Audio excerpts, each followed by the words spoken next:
Happening right now, we start out with the biggest race in the whole country, where President Barack Obama is waking up knowing that he'll spend 4 more years in the White House. Right, and as you mentioned, Matt, the race with Mitt Romney was not as close as a lot of people thought it would be. Take a look at the latest numbers. As of right now, President Obama has 303 electoral votes and Romney just 206. Now, we are still waiting for Florida's count to become official, where Mr. Romney has a slight lead there. Once the president got the news last night, he and his family took to the stage in Chicago to celebrate with thousands of his supporters. He told them the best is yet to come.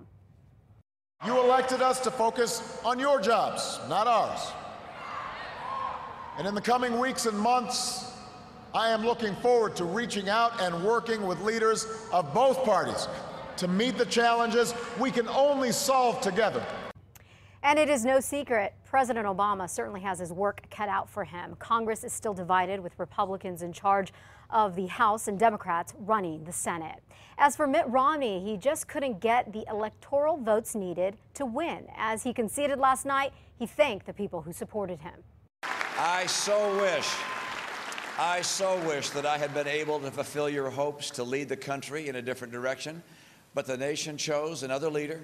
And so Ann and I join with you to earnestly pray for him and for this great nation. Thank you, and God bless America. This is the second time Romney ran for president and the first time he's gotten the Republican nomination. He campaigned hard, even making last-minute stops in Ohio and Pennsylvania. But once those states were called for the president, he then conceded. Well, a number of people here in New Mexico will be waking up happy that President Obama was reelected. He got about 53% of the vote compared to Mitt Romney's 43%. And as you can see there, Gary Johnson got 4%. That's where a lot of people here in New Mexico put their votes behind. You know, Mr. Johnson, our former governor, was running as a Libertarian. Now, he was trying to get 5% of the vote. That way the Libertarian Party could get federal election funding. But unfortunately, he came up just a little bit short there. He got 1%, or about 1 million votes. And now he has another goal. And I hope we get recognized as a spoiler tonight. That's what I'm hoping, because you go from being an annoyance to a spoiler to a player.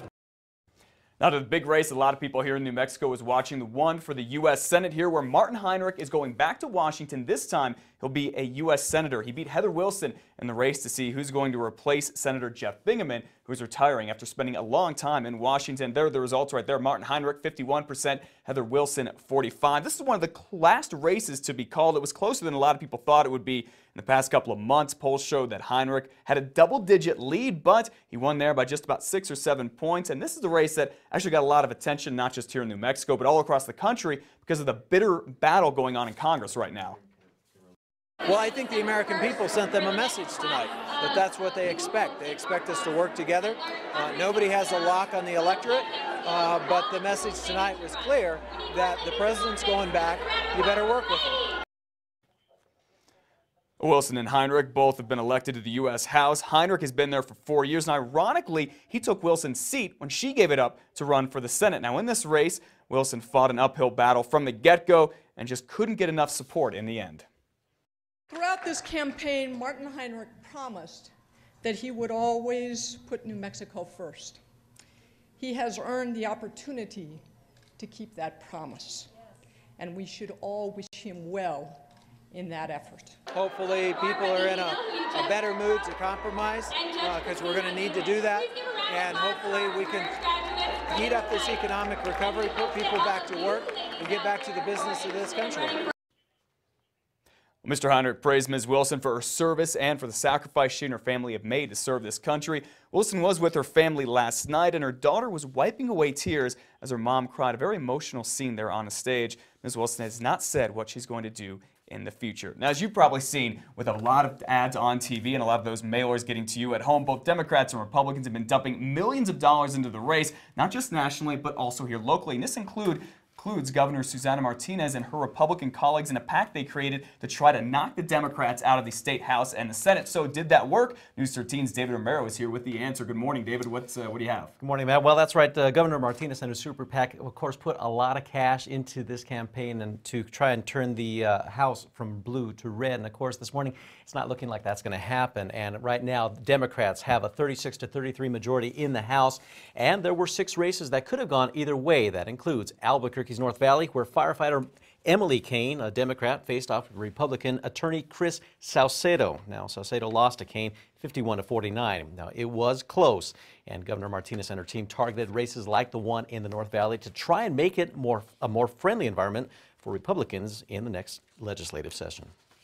The governor has been very effective at really raising a lot of outside money and targeting a handful of places where they think they can pick up some seats. Of course, taking control of the State House has been very important for the governor for her agenda of education reform and, of course, the much heated driver's license for illegal immigrants issue in the state. And, of course, both issues have met with stiff resistance from Democrats in the round house. And, of course, it looks like Democrats will be keeping their majority there from in the next session. Yeah, absolutely. And needless to say, it's going to be a very tough legislative session come January up there in Santa Fe. Hopefully they can work together, right? You bet. Thank you for the information, Dave. Now, as of right now, Democrats have 31 seats in the State House, and the Republicans have 25. And even though the governor and the Republicans couldn't get control of the Senate, they did go after its leaders, Michael Sanchez and Tim Jennings. We'll start here. Tim Jennings did get beat. He had been serving in the Senate for decades, 52 to 48%. Cliff Purtle ended up beating him. Then when we go to the other race this morning, I want to take a look at State Senator Michael Sanchez. He did dodge the bullet. He beat his opponent, and the governor could not knock him out. He is the Senate Majority Leader. Elizabeth? Okay, and you know, things went relatively smoothly for voters in Bernalillo County, but it was quite a nightmare for some Rio Rancho residents in Sandoval County. This is what the lines look like in Rio Rancho around 6 last night, an hour before the polls closed. This morning, many are questioning why one of the state's third largest cities only had 5 polling sites. Lines of people wrapped around Puesta del Sol Elementary School. Governor Susana Martinez, as you see here, even showed up to keep discouraged voters from leaving. Well, I came this morning the first time, and the line was about an hour and a half, and I needed to get to work, so I decided to come after work, and the line is probably 3 times as long. Rio Rancho, by the way, has the same number of polling sites as the town of Bernalillo, even though Rio Rancho's population is 10 times bigger. Albuquerque voters okayed 2 important questions on the ballot. They gave the okay to a $1 increase to the city's minimum wage. In 2013, minimum wage will now go from $7.50 to $8.50. And in the Duke City, also voters gave the green light to move forward with the Paseo I-25 interchange reconstruction project. It passed 65% to 35%.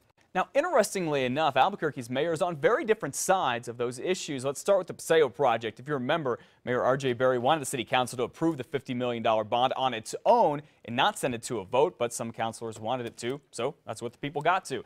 The mayor told us he'll be on the phone with the Department of Transportation today to get this project going. It could get started as soon as next summer. Now for that increase in minimum wage going, as Elizabeth said, from $7.50 to $8.50 an hour, the mayor admits he is wary of it, as are a lot of the other city's leaders. Opponents have already threatened to take this issue to court, and there's talk that Albuquerque City Council could try to overrule the vote. So needless to say, it'll probably be a while before workers go ahead and get that raise.